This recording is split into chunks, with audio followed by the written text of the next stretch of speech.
एक कन्फ्यूजन और है, 6 तारीख को मनाएं कि 7 तारीख को मनाएं। जिस तिथि में, जिस भूमि पर, जिस महीने में, जिस योग में भगवान का प्रागट्य होता है वह बड़ा ही महत्वपूर्ण होता है।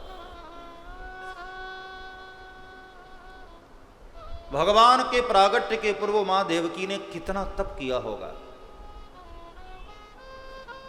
कितना त्याग किया होगा, तब भगवान का प्रागट्य हुआ।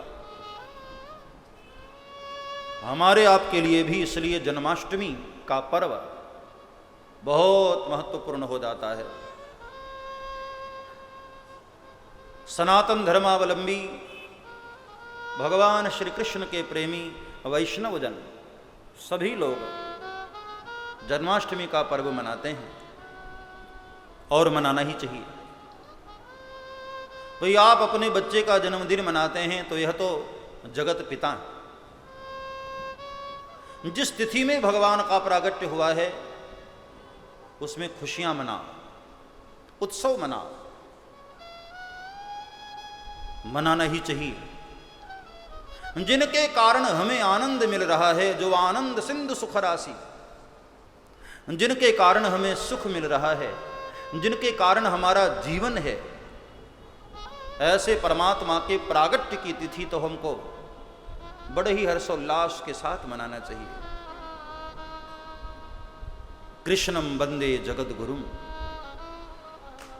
जो जगत का पिता है, पितामहस जगतो माता धाता पितामह, जो सारे जगत का गुरु है, श्रीमद् भगवत गीता के रूप में जिन्होंने अद्भुत ज्ञान दिया, जिनकी हर श्वास ही वेद की ऋचा होती है, जाकी सहज श्वास श्रुतिचारी,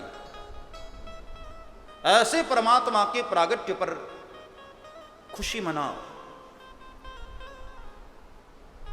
और अनेकानेक पुराणों में, अनेकानेक ग्रंथों में भगवान श्री कृष्ण की जन्माष्टमी का बड़ा महत्व बताया गया।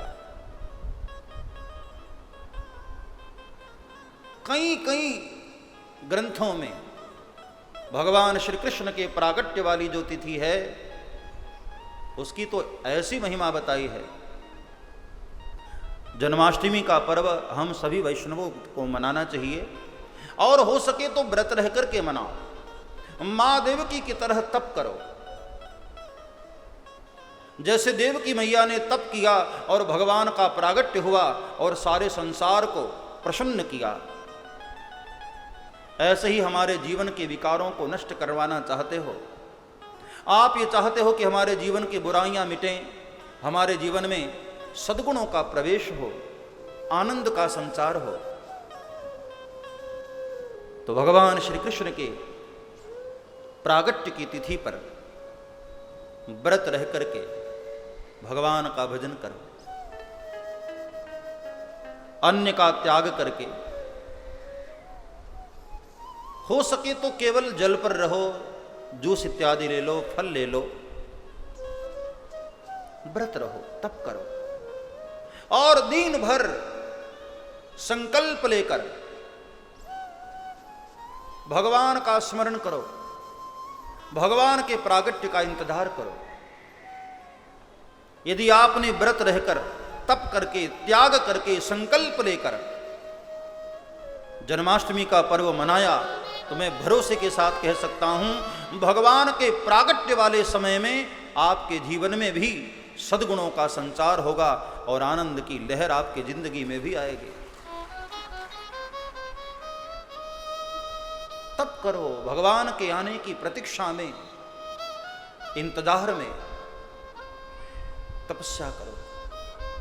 इसलिए व्रत रहा जाता है, संकल्प लिया जाता है। व्रत का मतलब ही होता है संकल्प। अनेकानेक पुराणों और शास्त्रों में तो ऐसी महिमा बताई गई है, कितने कितने हजार लाख एकादशी का व्रत सिर्फ एक दिन आपको प्राप्त हो जाता है जन्माष्टमी के पर्व पर। रात्रि 12 बजे जब भगवान का प्रागट्य होता है, ऐसे अवसर पर आप भी गोविंद की पूजा करो, भाव से उनकी अर्चना करो, उनको वंदन करो, आरती उतारो और प्रेम से भगवान का प्रसाद ग्रहण करो। और ये जो लोग 12 बजे के बाद भोजन ग्रहण कर लेते हैं, यह भी अनुचित है। भाई हमारा शास्त्र ये कहता है सूर्योदय के पश्चात ही किसी भी व्रत का पारायण करना चाहिए। अगले दिन जब सूर्योदय हो जाए उसके बाद ही जो भी आप प्रसादी बनाते हैं पहले ठाकुर को भोग लगाकर गौ माता को देकर के किसी ब्राह्मण को जिमाकर बाद में प्रसाद रूप लेकर के अपने व्रत का पारायण करना चाहिए। हाँ, रात्रि के समय आप पंचामृत ले सकते हैं, चरणामृत ले सकते हैं, अथवा जो पंजीरी जो भोग लगता है उसको केवल आप बंधन कर लो, फल इत्यादि ले सकते हो, लेकिन व्रत का पारायण अगले दिन सुबह होनी चाहिए। हम सभी को जन्माष्टमी का पर्व मनाना चाहिए।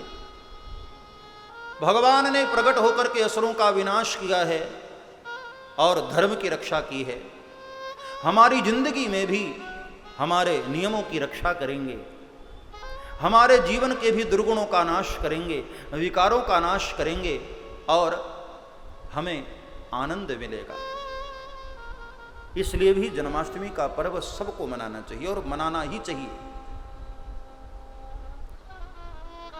नश्वर शरीर के जन्म पर आप जन्मदिन मनाते हैं, अपना मनाते हैं, बच्चों का मनाते हैं, परिवारजनों का मनाते हैं, तो वह तो अविनाशी जो सदा ही रहने वाला है, हमारे न रहने पर भी जो रहने वाला है, उसके प्रागट्य की खुशी मनाओ, उस तिथि का उत्सव मनाओ। जिस समाज में उत्सव होने बंद हो जाते हैं ना, वो समाज धीरे धीरे धीरे रुग्ण हो जाता है, बीमार हो जाता है। इसलिए केवल अंग्रेजी तिथियों के अनुसार ही नहीं, भारतीय ऋषियों ने जो बताई है तिथियां, उस अनुसार खुशी मनाओ। हम देखते हैं कि आजकल कितने कितने सारे डे हम मनाते हैं, मदर्स डे, फादर्स डे, कितने कितने सारे डे हो गए। और उस डे के चक्कर में अपनी तिथियों को हम भूलते जा रहे हैं। अरे कई लोग तो होली भी नहीं मनाते। हर पर्व का आनंद लो, खुशियां मनाओ। भगवान का प्रागट्य हो तो भगवान के प्रागट्य के अवसर पर जितना हो सके सामर्थ्य अनुसार खुशी मनाओ। दान करो, धर्म करो, तप करो, पुण्य करो, ऐसे खुशियां मनाओ। एक कंफ्यूजन और है इस बार, अक्सर ही ऐसा हो जाता है कि भाई 6 तारीख को मनाएं कि 7 तारीख को मनाएं। ये भी बड़ा कंफ्यूजन चल रहा है। भाई देखो, अब इसमें 2 मत हैं। एक वह तिथि होती है जिस तिथि में भगवान सूर्य का प्रागट्य होता है, उदय होता है, और एक वो तिथि होती है जिस तिथि में सूर्य अस्त हो रहे होते हैं।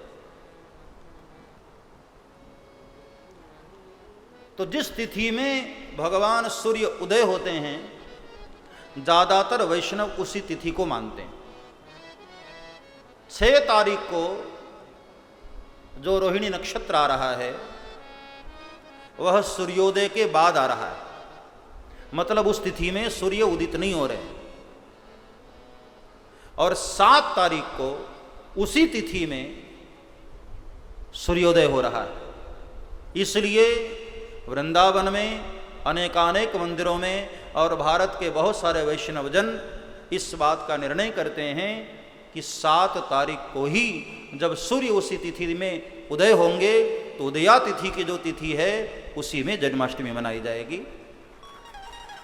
तो 7 तारीख को ही जन्माष्टमी का पर्व हम सब मना रहे हैं। हमारे भी आश्रम में हरिद्वार में 7 तारीख को ही जन्माष्टमी का उत्सव मनाया जाएगा।